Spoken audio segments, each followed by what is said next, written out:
Elon Musk is out and RFK is going to be next, and then the state secretary is going to be next. This is part of a plan when somebody's saying, I don't care about anybody but myself. Oh, and you want me to give you a position because you helped me get there. And for people who are saying, blah, blah, blah, this was always temporary. No, it wasn't temporary for Elon in his mind. In his mind, he was trying to truly believe he was given power. The whole time you kept seeing Trump sitting there and letting him run around doing his thing, he knew what he was doing. He's like, go say all the crazy things. Go appease to my base. You do it, and then you will fall. Thanks for your money. Bye. But this is what he does. I don't think people really understand what it's like and really can comprehend when somebody just doesn't care about anybody, just literally would step over people laying on the ground. So watch, RFK is already falling and he's going to crash. And then the secretary says she's already having a hard time. She's already struggling.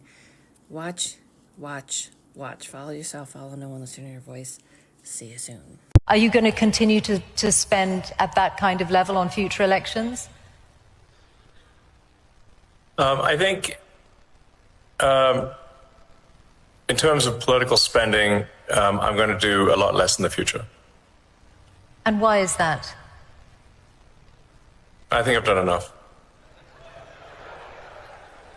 Is it because of blowback? Well, if I see a reason to do political spending in the future, I will do it. Elon Musk, tech billionaire, Tesla CEO, part-time edgelord, and full-time chaos agent, is stepping down from his Trump-appointed role as the head of DOGE. Seriously, Elon Musk is calling this a 130-day tenure, and he says it's a revolution in government. He's claiming victory. He says, I did it. I helped cut the federal deficit by $1 trillion. And now with his mission accomplished, he's heading for the exits. Now, if you believe that, I've got a bridge to sell you. Let's be very real. This is not a clean exit. This is not a victorious receding back to running his businesses. This is a very carefully staged retreat. Now, let's talk about the real numbers. The actual numbers that Elon Musk's department claims to have saved are $130 billion. That's not $1 trillion. That's 13% of what he claims. Even the $130 billion has not been identified by verified by a single independent agency. It's a bullet point. Now, when we dug into the details last week and the week before, we found that some of their $130 billion in claimed savings were things that actually date back to programs eliminated under Biden. Some of the claimed savings were decimal point errors where they overstated by orders of magnitude the amount of savings. Others are canceled programs that haven't actually even received any money, and the actual savings is zero. So even what they claim, Trump says, Musk says, we saved $1 trillion, we cut $1 trillion. Their real bullet point is we saved $130 billion. The audited bullet point is close to very, very little. So this is how Elon operates. You overpromise, you underdeliver, you lie, declare victory, and disappear before the consequences hit. And what Elon Musk is now trying to do is get out before the layoffs and the program cuts and the sloppy spending slashes start to hurt real people in an even more serious way. He's cutting and running right as the lawsuits are starting to overturn some of what DOGE has done. 20% of the DOGE savings to American citizens. Well, I think we can do at least $2 trillion. Yeah! We're trying to balance the budget immediately. I challenge you or anybody on your staff, do a word search for Medicaid on the resolution that we passed last night. You will not find it. This bill does not add to the deficit. In fact, according to the Council of Economic Advisors, this bill will save $1.6 trillion.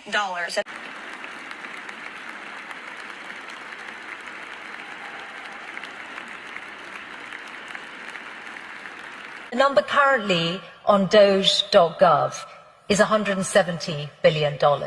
That's a big change. What happened to the $2 trillion? Well, do you expect it to happen immediately? Well, Is it going to happen? Because DOGE is supposed to run till next July. I mean, your question is absurd in its fundamental premise. Are you assuming that on day, within a few months, this an instant $2 trillion saved? No, not at all. I'm just asking, is that still your aim then? Is it still your aim to get to 2 trillion? Have we not made good progress given the amount of time? But if you add that up, it's not going to get to 2 trillion over the lifetime of DOGE. I'm sorry. The 4 billion a day, if DOGE is going to run till next July, is not going to get you to $2 trillion. But you still say it's your aim, so we'll take that as read. There's what DOGE. I mean, I feel you're somewhat trapped in the NPC dialogue tree of a traditional journalist. There'll be a little disturbance, but we're okay with that. Some of you may die, but it's a sacrifice I am willing to make.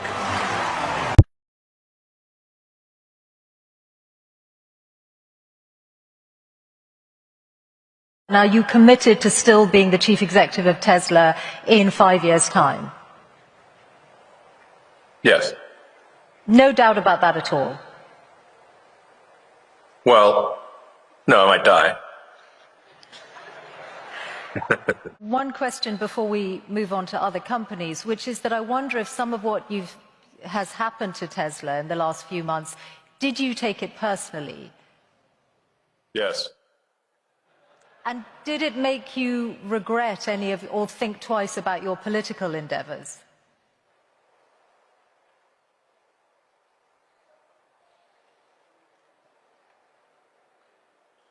Because it is. I did what needed to be done.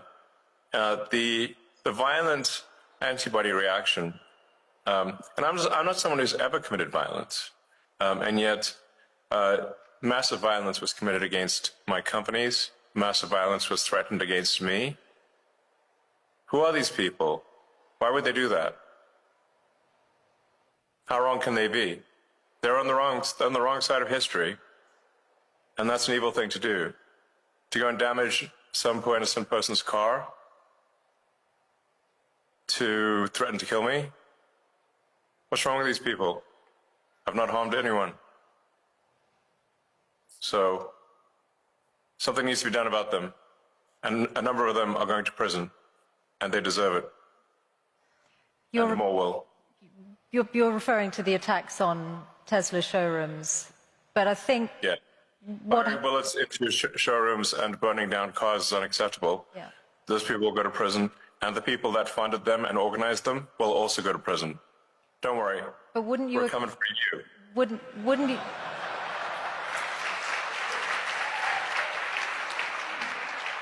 But wouldn't you acknowledge that some of the people who turned against Tesla in Europe were upset at your politics?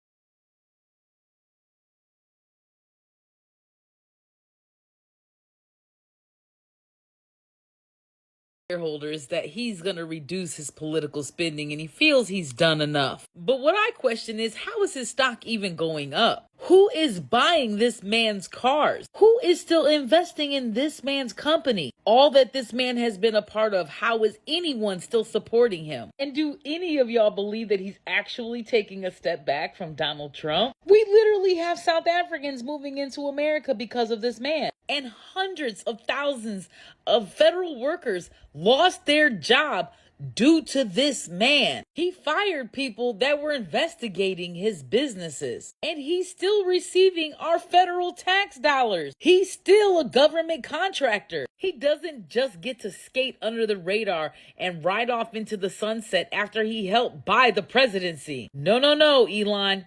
You did what you did already, and we already seen you. And those CEOs should not trust that your company is doing okay, because we're going to make sure it does it. Elon Musk says he's going to cut back on political spending because he's done enough. Yeah, you think, Elon? You only helped elect a fascist government in America. You tried to elect fascists in the UK. You supported fascists in Germany. You probably supported them in France, too.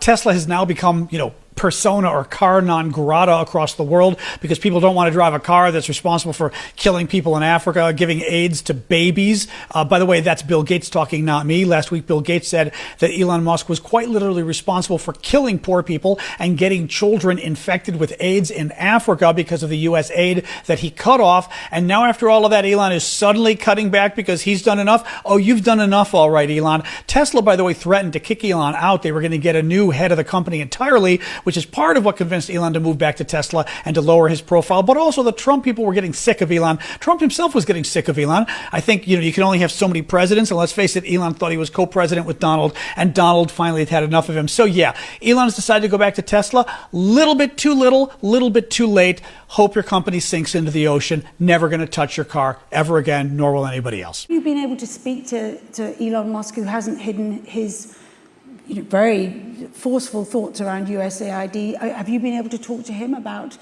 where you're coming from on this? Well, I think when it comes to knowledge of USAID, as brilliant as Elon is, I actually know more about it than he does. I've been in Nigeria and met the people who work for USAID. I've been in DRC. These are heroic people, probably other than the military, the most heroic people who work for the U.S. government. And the work they do makes a huge difference.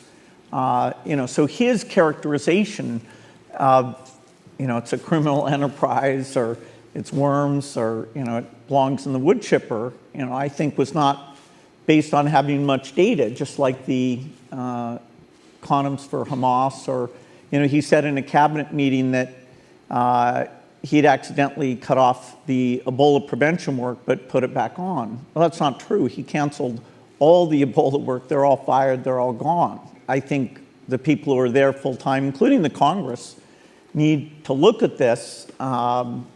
We may not get every program back, but the benefit to the world, the United States, particularly, for people who have religious values, I think is unarguable. Who does Bill Gates think he is to make comments about the welfare of children, given that he frequented Jeffrey Epstein?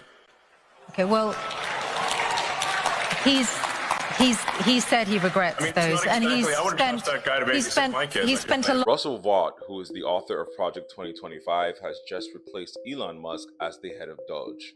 Elon Musk is officially out as the head of the Department of Government Efficiency, aka DOGE. And Vought, who currently leads the Office of Management and Budget, isn't just a bureaucrat. He's the brains behind Project 2025, a sweeping right-wing plan to slash federal programs, cut social services, and dismantle key government institutions. With Musk stepping down after a short but chaotic tenure, Trump is handing the reins to someone already shaping his second term behind the scenes. Musk's tenure was marked by aggressive spending cuts and sweeping deregulation, moves that thrilled fiscal conservatives but led to protests, shutdowns, and growing unrest across federal agencies and the population.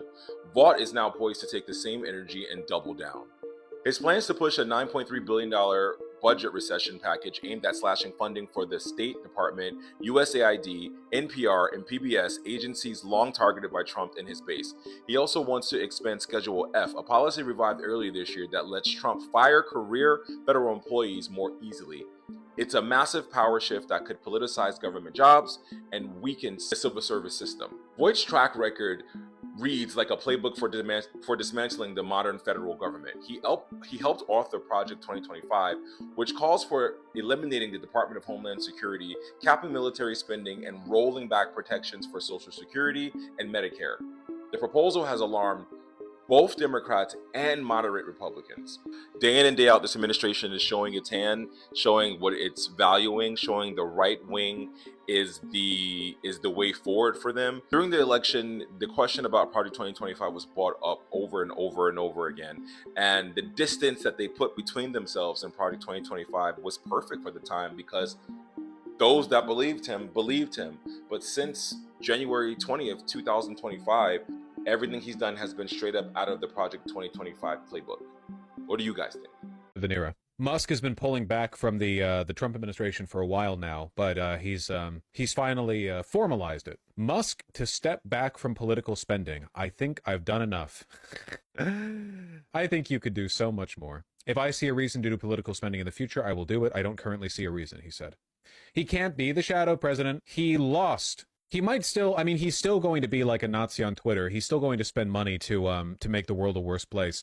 But he's not. I hate his ugly face so much. Dude, the people who wrote this article, Politico, they hate him. You would only choose this photo if you hated him. Admittedly, he looks like a stupid, evil jackass in most photos of him, but this one is particularly bad. Did something happen to Doge? Well, Doge is actually continuing without his leadership, and also it's not really doing anything anymore. It seems like the long-term effect of Doge will be crippling, but not defunding, a bunch of administrative state departments, and also making Americans' data a lot less secure by storing it on open servers. But that's it. No money saved. Speaking at the Qatar Economic Forum on Tuesday, the Tesla CEO said he would do a lot less political spending in the future, adding, "I think I've done enough."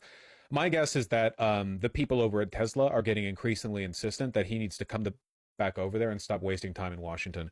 Wasn't there recently like a rumor that was being reported on that the board of directors at Tesla were considering a new CEO, and like an idiot, Elon responded to it publicly, and he was like, "No, that's stupid and you're wrong." Is this just because of Wisconsin and Tesla? Yeah, I mean, basically, yeah, right? He's at the end of the day, his job is being like the face of Tesla, more or less. And with regard to his political ambitions, I think they flunked in Wisconsin. That's it. It really is that simple. And that's politics, right? It's a cutthroat game. You have to be pretty intelligent to balance out losses, and he's pretty stupid. So he fucks up in Wisconsin. Nobody in the White House likes him, so why the fuck would you keep him around? Tesla's been mentioning Musk's political activities as a financial risk in their last couple SEC filings, and that's pretty evidently true, you know? The problem is that it might actually be worse if he goes back to Tesla because he's already made his political views public. Yeah, the idea of like him trying to be a neutral businessman in the future, like him going back to being like the epic SpaceX rocket guy or whatever after all of this, it's not. I'm sorry, you're branded for your entire life, your whole life now. Yeah, it is going to be people slapping stickers of you doing the Nazi salute on your cars. More than 8 out of every 10 respondents to a Morgan Stanley survey believe Tesla's CEO Elon Musk's controversial political activities are hurting his business.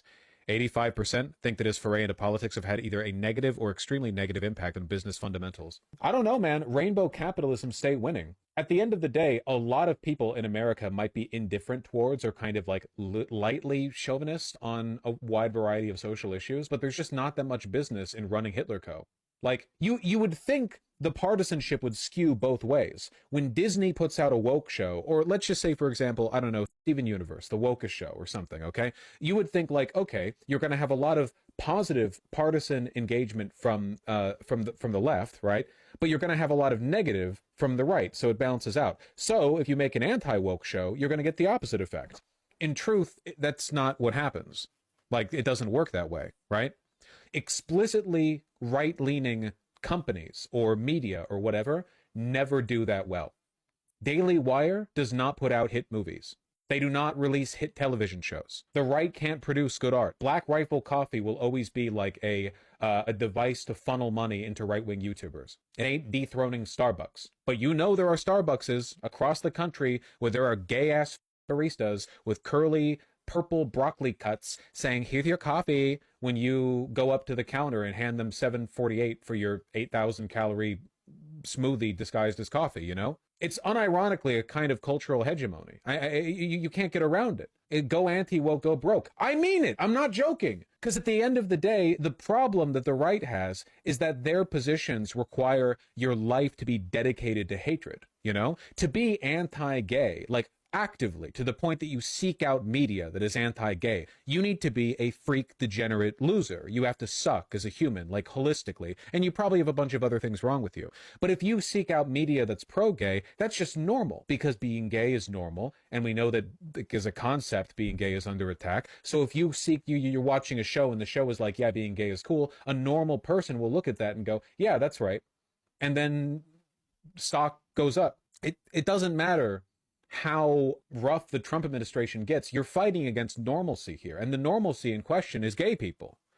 It doesn't matter how homophobic the administration is, pride will always be bigger than straight pride. You just can't get around it. You guys get me? Never forget that throughout history, the suppression of queer people has taken an enormous amount of social pressure and state resources, okay? That shit is not natural. Today, the Russian government, the Iranian government, we're talking about like a nonstop 24/7 hate campaign and a lot of money being put towards maintaining a tenuous status quo that is still being undermined by the trickling in of pro-queer Western media. And internally from their own pro-queer people, you know? Yeah, it's a losing argument from their perspective. They're fighting against the stream, and the stream is gay. It's a stream of cum. Yeah, one of the most explicit examples of this was the fact that Target's stock declined after they went anti-DEI, when they faced pressure from the right and stopped having like the pro-pride stuff in their business. Whereas Costco openly defied the Trump administration and said, no, we're keeping DEI policies. Their stock went up. Sorry. Go anti-woke, go broke. Look at that. This is an article from February 3rd of this year. Target was one of the most outspoken supporters of DEI. It changed its tune. So it was basically like right during the inauguration, right? Oh, curious. The high point of their stock over the past 6 months was right here, right around the inauguration. The date, May 21st, 2025. The news, Target has officially failed its first quarter review due to the boycotts. Now, you can go and cross-reference this information. You can find it on Washington Post. You can find it on CNN. Literally just Google it. You'll find it, right? So Target has officially failed its first quarter review, right? Sales have plummeted by 3.8% due primarily to the continuous boycotts from the African diaspora, and Hispanic/Latin community. Yes, in Target's official filings for the first quarter review, it states that the reasons for the failure in sales is a combination of the boycotts and Trump tariffs. Now, this part is not news, right? So Target employees have been letting the higher ups know, HR, whoever is in charge of the slowdown in foot traffic and overall sales. Even loss prevention is like, listen, they're not stealing from us anymore. No, their loss prevention can't catch nobody because there's nobody in the stores to catch because nobody wants to buy anything. Y'all see how big of a problem that is? Like, I give you guys these updates because I truly want you to be inspired. I want you to see that your hard work is actually getting somewhere. You understand? This is not going to be one of those 1-2 quick little processes. This is definitely something where we're in it for the long haul. This is not instant gratification. It's delayed gratification. But along the way, I want to show you guys the little bits of progress that we are making, because best believe there is progress, okay? And I will continuously reiterate this piece of information every single chance that I get, and that is that the black spending power here in the United States is at 1.98 trillion. 1.98 trillion. And for Latin and Hispanic community, they're at 2.6 trillion. 2.6 trillion. You want to know why Target is feeling it? Is because they were counting on us to overspend. We were the overspenders. Let's be honest. Target is a luxury store. It's a luxury store. You were having people who probably couldn't spend money or as much money as they really wanted to come in and enjoy walking around, get your little Starbucks, buy shit that we normally would not buy because we don't necessarily need it. You understand? But you fucked around when you decided to show that you were no longer in alliance with us. You understand? Or to show your true faces, like your true colors. That's the reason why this is hurting them. And now we're applying that same pressure to Walmart. We're applying that same pressure to Walmart. Now, I know a lot of the OGs who started doing this literally in November was like, F Walmart, F Target, F Meta, F Amazon. They said F everybody all across, straight across. But some people, they needed to see some type of incentive. They needed to see some type of progress. And this is the progress. This is the progress. Do not go out there in them streets. I'll say that again too. Don't go out there in them streets. Don't go out there in them streets when you literally, your best bet is literally just holding your money. Just hold your money. Just hold your money. That's it. That's it. And now that we're holding our money, I need us to start investing in our community. Like, I don't know if there could be a susu or something set up where if we're taking Target out of business, a black Target needs to pop the fuck up. If we're getting Walmart out of business, a black Walmart needs to pop the fuck up. If we're getting rid of Amazon, a black Amazon needs to pop the fuck up. That's where I'm at now. That's where I'm at now. We need to rebuild this. We're taking it away. We got to rebuild it, guys.